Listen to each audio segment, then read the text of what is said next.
గుంటూరు జిల్లా తెనాలిలోని ఎన్వీఆర్ కాలనీలో మంత్రి నాదెండ్ల మనోహర్ పర్యటించారు.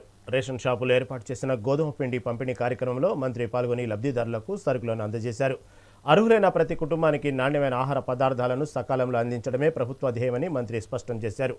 రేషన్ వస్తువుల నాణ్యతపై ఎప్పటికప్పుడు పర్యవేక్షణ ఉంటుందని తెలిపారు.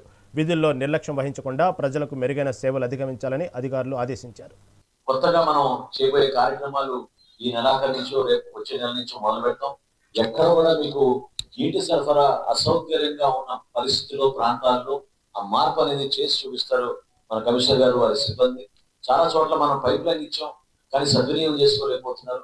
ఇంటింటికి కొలాయి ఇద్దామని ఇప్పుడు కాదు, 2012లోనే ప్రారంభించాం. మనం మొట్టమొదటిసారి కృష్ణా నది నుంచి జలాలు తీసుకొచ్చి ప్రతి ఇంటికి మీకు స్వచ్ఛమైన నాణ్యతమైన రక్షిత మంచినీటి పథకం ద్వారా మీకు దాదాపు 100 కోట్ల రూపాయలతో ఆ రోజు మనం ప్రారంభించిన కార్యక్రమాన్ని మరొకసారి జాగ్రత్తగా ఎక్కడైనా చేసిన పొరపాట్లు ఉంటే సరిదిద్దుకొని ప్రతి ఇంటికి కూడా మీకు రక్షిత మంచినీటి పథకం ద్వారా మీకు అందించడానికి ఒక ప్రయత్నం ఖచ్చితంగా చేస్తాం.